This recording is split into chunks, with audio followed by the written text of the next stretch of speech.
18. My wife was 1 month 17 when we got married. And I went right from my mother. Bienvenue sur Icônes et Silences, la chaîne où les légendes révèlent enfin les vérités cachées derrière les lumières éblouissantes de la gloire. Aujourd'hui, nous vous emmenons dans l'intimité d'un homme que le monde entier croyait invincible. On a coutume de dire que Chuck Norris ne pleure jamais, que la douleur elle-même a peur de croiser son regard. Pendant des décennies, il a été le visage ultime de la force, le symbole absolu de l'invincibilité sur nos écrans. Une figure rassurante pour toute une génération qui cherchait des héros inébranlables.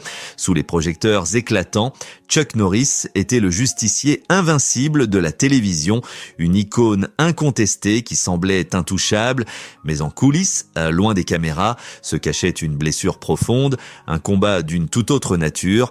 Comment une légende mondiale peut-elle soudainement disparaître des radars et tomber dans le silence absolu? Quel ennemi invisible a pu accomplir ce qu'aucun adversaire à l'écran n'avait jamais réussi à faire? Obliger le héros à ranger définitivement les armes et à quitter Hollywood. La réalité est souvent bien plus cruelle que la fiction. À 85 ans, au crépuscule d'une vie extraordinaire, l'homme derrière le mythe a décidé de briser le silence.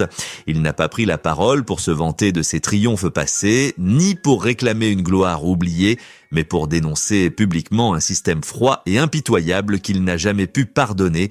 Avec une voix empreinte d'une émotion poignante, il a pointé du doigt cette machine médicale complexe qui, selon lui et sa famille, a volé la santé de la personne qu'il chérit le plus au monde. Il a désigné ce système aveugle qui a plongé son épouse dans une souffrance silencieuse, transformant leur vie paisible en un véritable cauchemar éveillé. Mais comment cet homme, né dans la pauvreté et la peur, est-il devenu ce colosse mondial avant de tout sacrifier par amour? Derrière le sourire confiant du justicier se cache une enfance marquée par la vulnérabilité, une histoire poignante de résilience qui a forgé son esprit bien avant que le monde ne connaisse son nom. Préparez-vous à découvrir le visage inconnu de la légende, car le plus grand combat de Chuck Norris n'a jamais été filmé. Avant de devenir la montagne de muscles et de certitudes que nous connaissons tous, l'homme né sous le nom de Carlos Rey Norris a traversé une enfance tissée de peur et de silence, élevé dans une pauvreté étouffante, avec un père souvent absent et prisonnier de ses propres démons liés à l'alcool. Le jeune Carlos était un garçon profondément timide, chétif et constamment la cible de moqueries. Loin de l'image du guerrier infaillible, il était un enfant qui baissait les yeux, cherchant désespérément sa place dans un monde qui semblait ne rien avoir à lui offrir. Mais c'est précisément dans les ténèbres de cette vulnérabilité que la graine de la légende a été plantée. Envoyé en Corée du Sud pour son service militaire, il a trouvé dans les arts martiaux bien plus qu'une discipline physique. Il y a trouvé une voix, une armure, une nouvelle identité. Sur les tatamis asiatiques, la peur s'est dissipée pour laisser place à une volonté de fer, transformant le garçon tremblant en une force de la nature, prête à conquérir le monde. De retour sur le sol américain, cette nouvelle assurance l'a propulsé vers des sommets vertigineux. Hollywood, toujours à l'affût de véritables figures héroïques, n'a pas tardé à remarquer ce combattant au regard perçant. Le grand public mondial, et particulièrement le public français, l'a véritablement découvert lors d'un affrontement devenu mythique dans l'arène du Colisée face au légendaire Bruce Lee dans le film La Fureur du Dragon. Ce combat épique, d'une intensité rare, a gravé le nom de Chuck Norris dans le marbre de la culture populaire. Il n'était plus seulement un acteur de films d'action, il devenait l'incarnation d'une puissance brute, le représentant d'une justice implacable. Les années 80 ont consolidé son statut de star incontournable, enchaînant des succès comme Portée disparue ou Delta Force, où chaque coup porté résonnait comme une revanche éclatante sur les souffrances de sa jeunesse. Mais c'est à travers le petit écran que l'icône s'est définitivement installée dans le cœur des foyers français.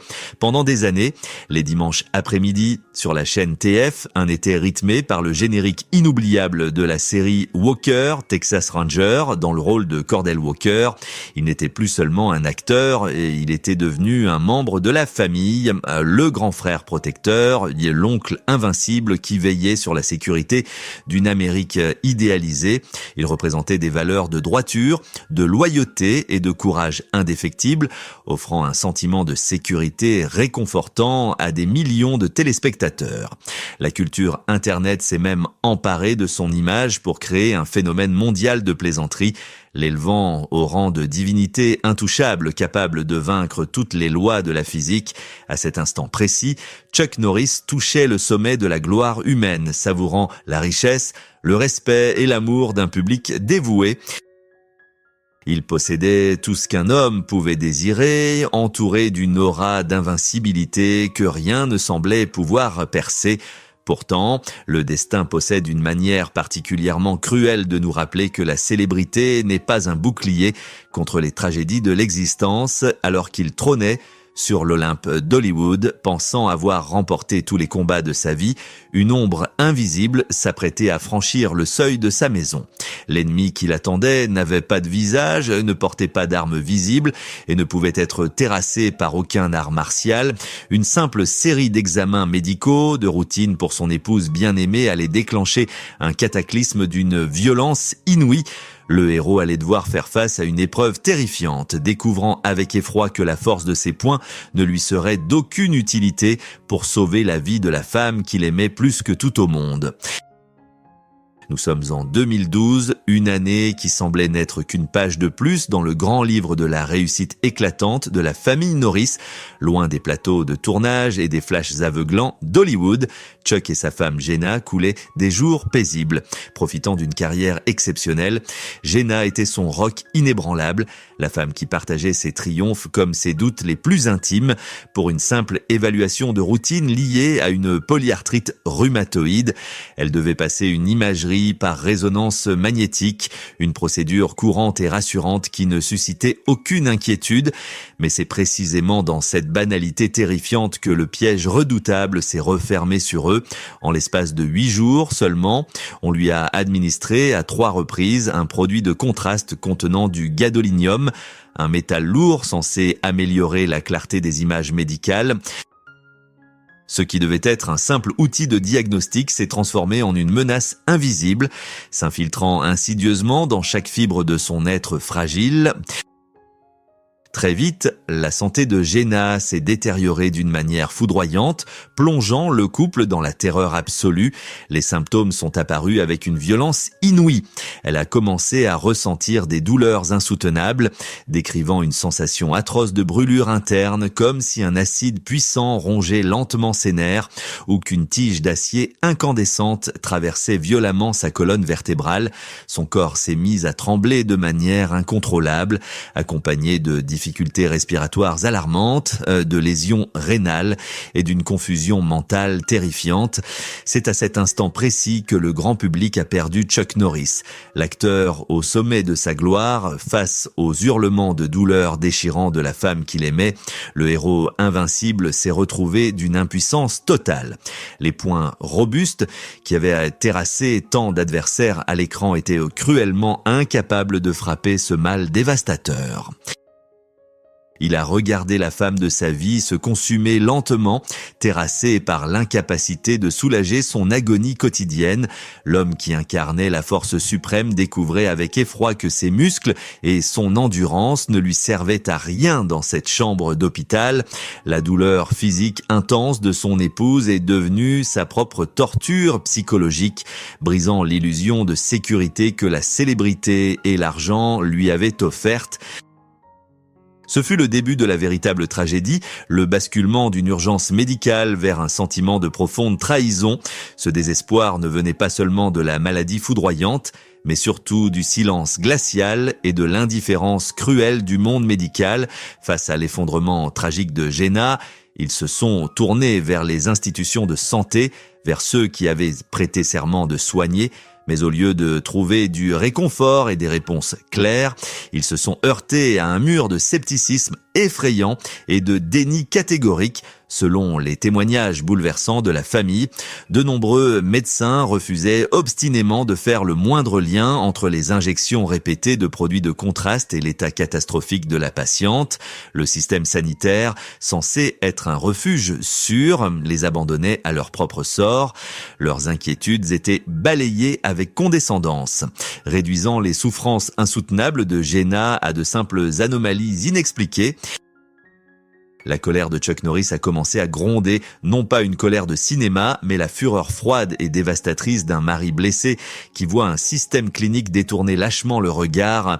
Il a compris qu'il ne se battait pas seulement contre une pathologie, mais contre une machinerie institutionnelle massive, dangereusement sourde aux cris d'agonie de ceux qu'elle est supposée servir. La solitude ressentie à cet instant était plus écrasante que le poids de toute une vie de combat. Devant cette impasse terrifiante et le sentiment d'être purement et simplement abandonné, l'icône mondiale a pris la décision la plus radicale de son existence. Sans la moindre hésitation, il a renoncé à sa brillante carrière, refusant toute proposition de film pour se consacrer corps et âme à la survie de sa femme. Les plateaux hollywoodiens baignés de lumière ont été instantanément remplacés par la pénombre des chambres médicalisées pendant des mois interminables. Jonglant entre l'espoir et le désespoir, et le justicier adoré du public a dormi sur un canapé d'infortune aux côtés du lit de Jenna, refusant de la quitter une seule seconde, puisant sans compter dans sa fortune personnelle.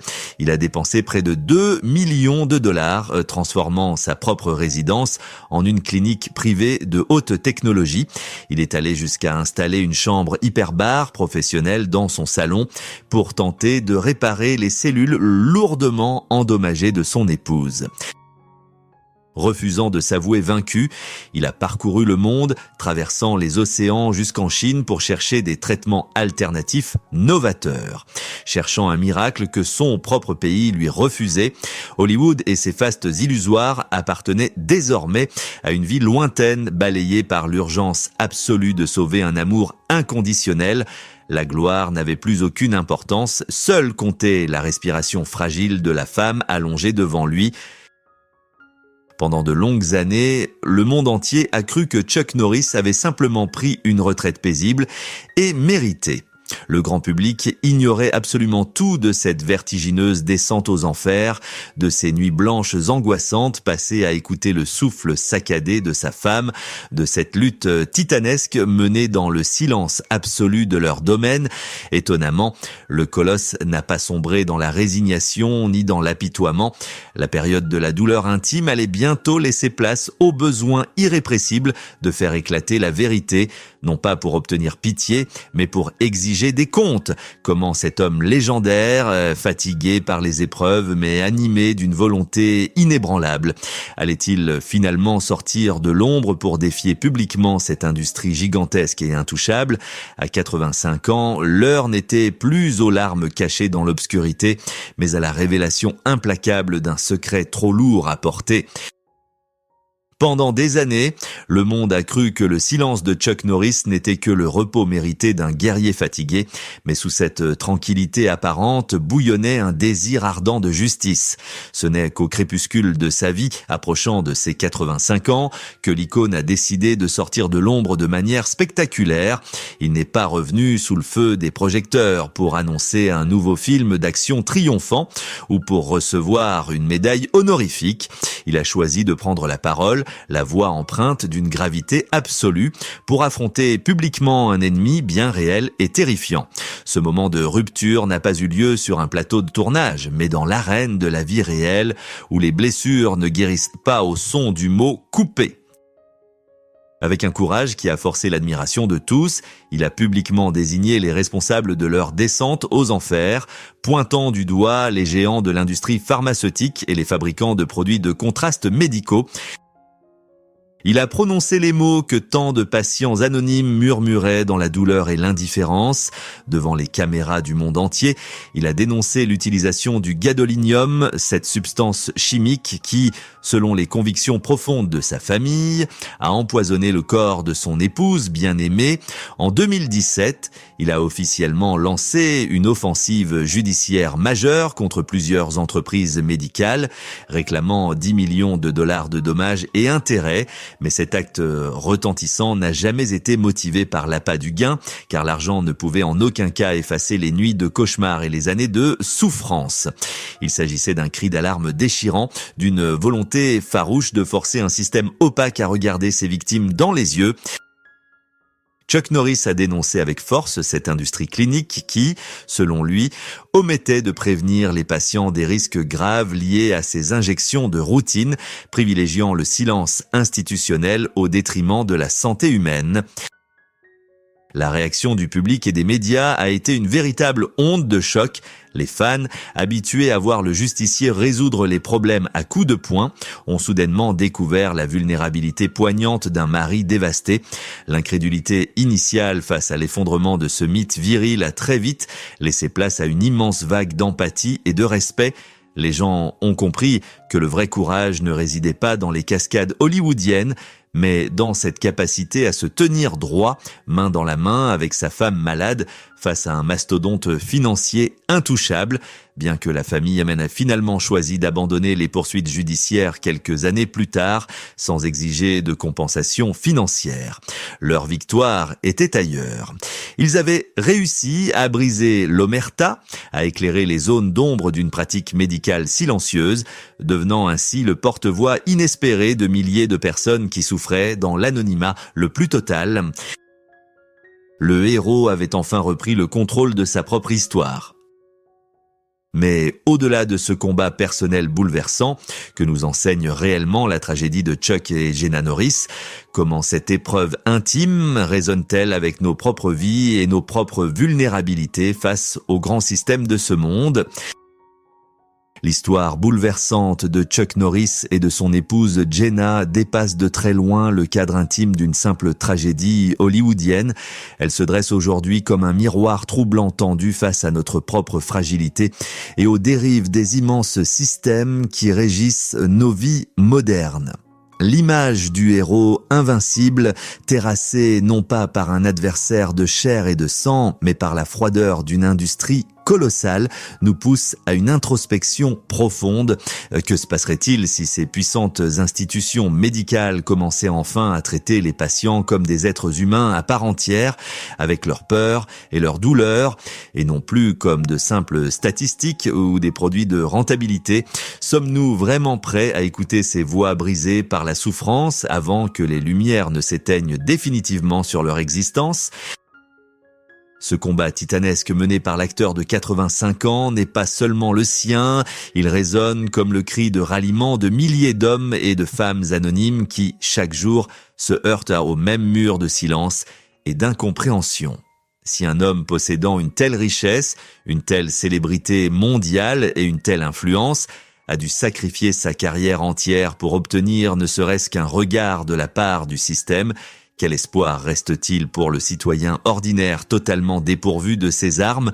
L'ancien justicier de la télévision a redéfini sous nos yeux la véritable signification du courage. Il nous rappelle avec une humilité poignante que la force la plus pure ne réside pas dans la capacité à donner des coups à l'écran, mais dans la volonté inébranlable de rester debout pour protéger ceux que l'on aime, même lorsque le monde entier semble regarder ailleurs. Aujourd'hui, nous écoutons cette histoire non seulement pour nous souvenir de l'icône de notre jeunesse, mais surtout pour éveiller les consciences et appeler à la compassion, pour reprendre l'esprit de sa longue bataille silencieuse. Il ne cherche aucune pitié et ne demande aucun pardon. Il veut simplement que cette histoire soit racontée avec justesse pour redonner une voix à tous ceux qui n'ont plus la force de parler. Merci d'avoir partagé ce moment de vérité avec nous sur Icônes et Silences. Si ce destin croisé entre la gloire et l'ombre vous a touché, prenez un instant pour vous abonner et aimer cette vidéo afin de nous aider à mettre en lumière d'autres histoires oubliées. À très bientôt pour découvrir un nouveau secret caché derrière les légendes.